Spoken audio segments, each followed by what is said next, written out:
Alright, for this heart, if we take the kite, we know that the kite's diagonals are perpendicular to each other. We know that this is 16. And we know that one of the diagonals gets bisected, and that's this one. If this is 30, we know this is 30. Alright, so the area of a kite is 1/2 times diagonal 1 times diagonal 2, which in this case is 1/2 times 60 times 48. Because this diagonal is 60, and from this vertex to this vertex is 48. That's our other diagonal. So the area of this entire shape will be the kite plus the two semicircles, which together make one circle. Radius. What's the radius of the circle? We don't know.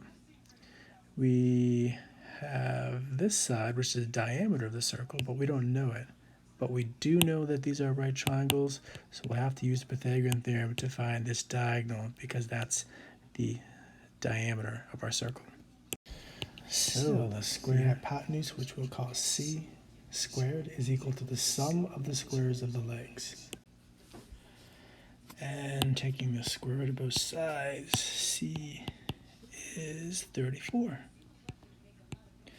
Alright, so the diameter of a circle is 34, which means the radius of that circle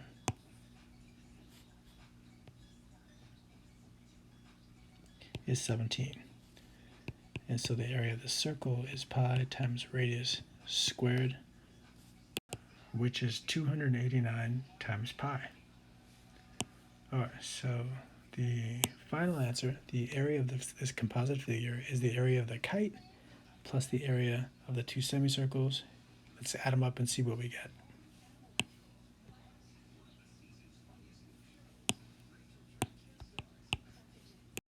Alright, if they ask for the answer in terms of pi, this is where you stop, because this was 1440 and that was 289 pi. These are not like terms, so we don't combine them, and this is our final answer in terms of pi. But if they ask for the decimal approximation, then we'll just throw that into our calculator and get about 2,347.92 square units.